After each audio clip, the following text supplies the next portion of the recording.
خواتین و حضرات خوش آمدید۔ آج ہم آپ کو ایک ایسے شخص کی کہانی سنانے جا رہے ہیں جس نے لیبیا کی تاریخ میں ایک اہم کردار ادا کیا۔ یہ ہے معمر قذافی، جو ایک انقلابی رہنما، سیاستدان اور نظریاتی مفکر تھے۔ معمر قذافی 1942 میں لیبیا کے شہر سرت کے قریب ایک بدو خاندان میں پیدا ہوئے۔ ان کے والد ایک خانہ بدوش کسان تھے۔ قذافی نے ابتدائی تعلیم لیبیا میں حاصل کی اور 1963 میں یونیورسٹی آف لیبیا سے گریجویشن کی۔ قذافی نے 1969 میں ایک فوجی بغاوت کے ذریعے لیبیا کے بادشاہ ادریس اول کو معزول کر دیا اور حکومت پر قبضہ کر لیا۔ وہ لیبیا کی نئی حکومتی باڈی انقلابی کمانڈ کونسل کے چیئرمین بن گئے اور مسلح افواج کے کمانڈر ان چیف مقرر ہوئے۔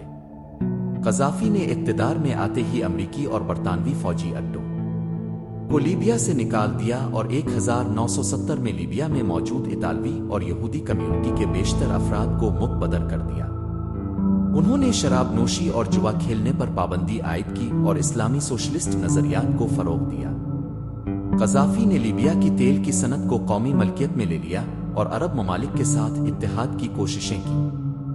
1974 میں قذافی نے اومبرین بک کے نام سے ایک کتاب شائع کی جس میں انہوں نے اپنے اسلامی سوشلسٹ نظریات کو بیان کیا۔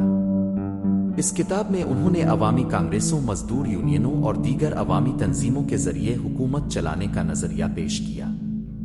قذافی نے اسرائیل کے ساتھ مذاکرات کی سخت مخالفت کی اور عرب دنیا میں مصراسرال امن عمل کی مخالفت میں ایک اہم شخصیت بن گئے۔ ان کی حکومت مصر اور سوڈان میں کئی ناکام بغاوتوں میں ملوث رہی اور لیبیا کی افواج نے پڑوسی ملک چاڈ کی خانہ جنگی میں بھی مداخلت کی۔ معمر قذافی کے اقتدار میں آنے کے بعد لیبیا میں کئی اہم تبدیلیاں آئیں۔ 1969 میں قذافی نے ایک فوجی بغاوت کے ذریعے بادشاہ ادریس اول کو معزول کر دیا اور لیبیا کو عرب جمہوریہ لیبیا ان کا نام دا۔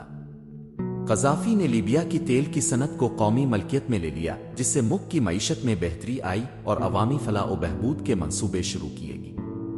قذافی نے اسلامی سوشلسٹ نظریات کو فروغ دیا اور اومبرین بک کے ذریعے اپنے نظریات کو عوام تک پہنچایا۔ انہوں نے شراب نوشی اور جوا کھیلنے پر پابندی عائد کی اور اسلامی قوانین کو نافذ کیا۔ قذافی نے مغربی ممالک کے ساتھ تعلقات کو محدود کیا اور عرب اور افریقی ممالک کے ساتھ اتحاد کی کوششیں کی۔ انہوں نے اسرائیل کے ساتھ مذاکرات کی سخت مخالفت کی اور فلسطینی تنظیموں کی حمایت کی۔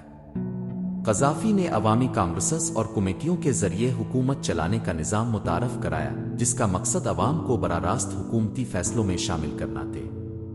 قذافی نے تعلیم اور صحت کے شعبے میں اصلاحات کی، جس سے عوام کو مفت تعلیم اور صحت کی سہولیات فراہم کی گئی۔ انہوں نے خواتین کے حقوق کو بھی فروغ دیا اور انہیں مختلف شعبوں میں شامل کیا۔ قذافی کی حکومت نے پڑوسی ممالک میں کئی فوجی مداخلت کی، جن میں چاڈ کی خانہ جنگی میں مداخلت شامل ہوئی۔ معمر قذافی کے دور حکومت میں لیبیا میں کئی اہم تبدیلیاں آئیں جو فلاح و بہبود کے حوالے سے نمایاں تھیں۔ قذافی نے تیل کی صنعت کو قومیانے کا عمل شروع کیا، جس سے لیبیا کی معیشت میں بہتری آئی اور ملک کو تیل کی آمدنی سے فائدہ ہوا۔